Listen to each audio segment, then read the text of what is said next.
Guys ಇವತ್ತು ಮೆದೆಲಿ ಹುಲ್ bar ಹಾಕಕ್ಕೆ ಬಂದಿದ್ದೀವಿ. ಊರಿಗೆ ಬಂದಿದ್ನಲ್ಲ, ನಾನು ನಮ್ಮ ಕಡೆ ಮೆದೆ ಅಂತ ಕರಿತೀವಿ, ಹುಲ್ಲಿನ ಮೆದೆ ಅಂತ. ಕೆಲವೊಂದು ಕಡೆ ಬಣ್ಬೆ ಅಂತ ಕರೀತಾರೆ, ಇನ್ನೂ ಬೇರೆ ಬೇರೆ ಹೆಸರಲ್ಲಿ ಕರೀತಾರೆ. ಇವಾಗ ಈ ಇರ್ದಿರೋ ಹುಲ್ನೆಲ್ಲ ಫುಲ್ ತೆಕ್ಕೆ ಮಾಡ್ಬಿಟ್ಟು ಈ ಥರ ಮೇಲ್ಗಡೆ ಹಾಕ್ತೀವಿ, ಈ ಥರ ಬಾರ್ ಬಿಡ್ತೀವಿ.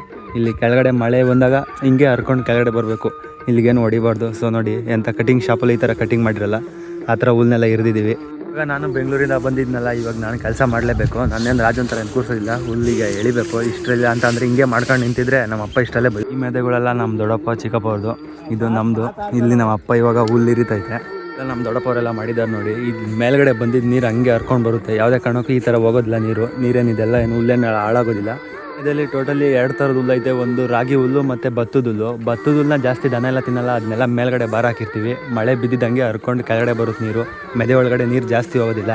ಅದಕ್ಕೆ ಪೂರ್ತಿ ಹಸ ದನ ಎಲ್ಲ ಬಂದ್ಬಿಟ್ಟು ಉಚ್ತಾವಲ್ಲ ಇದೆಲ್ಲ, ಅವಾಗ ಬರಬಾರ್ದು ಅಂತ ಫುಲ್ ಎಲ್ಲ ಗಟ್ಟಿ ಆಗೋ ಥರ ಕೆಳಗಡೆ ಇರಿತೀವಿ.